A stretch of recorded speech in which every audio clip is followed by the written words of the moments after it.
ಜೀವಋಣಗಳ ಲೆಕ್ಕದಾದಿಯರಿಯದ ನಾವು ಆವುದನ್ನು ಸರಿ ಎನ್ನುವ ತಪ್ಪಾವುದೆನ್ನುವ ಓಹೋ ಬಿಡು ಕಡು ಕಷ್ಟ ನೀತಿ ನಿರ್ಣಯದ ಹೊರೆ ದೈವವದ ಹೊರಲಿ ಬಿಡು ಮಂಕುತಿಮ್ಮ.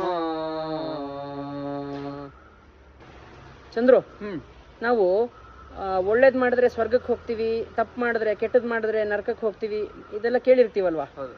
ನಾವು ಈ ಚಿಂತನೆನ ಅಲ್ಲಿಗೆ ಬಿಟ್ಬಿಡ್ಬೇಕು. ಅಂದ್ರೆ ಒಳ್ಳೇದ್ ಮಾಡಿದ್ರೆ ಒಳ್ಳೇದಾಗತ್ತೆ, ಕೆಟ್ಟದ್ ಮಾಡಿದ್ರೆ ಕೆಟ್ಟದಾಗತ್ತೆ, ಇಷ್ಟಕ್ಕೆ ಬಿಟ್ಬಿಡ್ಬೇಕು. ನಾವು ಈ ಒಳ್ಳೇದು ನಮಗೆ ಯಾವಾಗ ಆಗತ್ತೆ ಅಥವಾ ಹೇಗಾಗತ್ತೆ, ನಾವು ಏನೇನು ಮಾಡಿದೀವಿ ಮುಂಚೆ, ಇದೆಲ್ಲ ಲೆಕ್ಕಾಚಾರಕ್ಕೆ ಹೋಗಬಾರ್ದು. ಯಾಕೆಂದ್ರೆ ನಮಗೆ ನಮ್ಮ ಈ ಕರ್ಮದ ಸೈಕಲ್ ಇದೆಯಲ್ಲ, ಅದರದ್ದು ಆದಿಯಾಗಲಿ ಅಂತ್ಯ ಆಗಲಿ ಯಾವತ್ತೂ ನಮ್ಗೆ ಹುಡ್ಕಕ್ಕೆ ಆಗೋದೇ ಇಲ್ಲ. ಅದೊಂದೊಂಥರ ಹುಡ್ಕಕ್ಕೆ ಹೋದ್ರೆ ನಾವು ಒಂಥರ ತಲೆ ಚಿಟ್ಟಿಡ್ದು ನಿಮ್ಯಾನ್ಸ್ ಹಾಸ್ಪಿಟ್ಲ್ ಸೇರ್ಕೊಳ್ಬೇಕಾಗತ್ತೆ. ಅದಕ್ಕೋಸ್ಕರ ಈ ಲೆಕ್ಕಾಚಾರದ್ದು ಇದ್ರದ್ದೆಲ್ಲ ಹೊಣೆಯನ್ನ ಅವನೇ ಹೊತ್ಕೊಂಡಿದ್ದಾನಾಗಲೇ, ಅವನಿಗೆ ಬಿಟ್ಬಿಡ್ಬೇಕು. ನಾವು ಸುಮ್ಮನೆ ಇದನ್ನು ತಲೆ ಕೆಡಿಸ್ಕೊಳ್ಬಾರ್ದು. ಈ ಹಲೋ ಯಮ ಫಿಲಮಲ್ಲಿ ಚಿತ್ರಗುಪ್ತ ಇರ್ತಾನಲ್ಲ, ಅವನೆಲ್ಲ ಲೆಕ್ಕಾಚಾರ ತಗೊಳ್ತಾ ಇರ್ತಾನಲ್ಲ, ಅವನಿದ್ದಾನೆ, ಅವ್ನು ನೋಡ್ಕೊಳ್ತಾನೆ ಅಂತ ನಾವು ಸುಮ್ಮನೆ ಬಿಟ್ಬಿಡ್ಬೇಕು.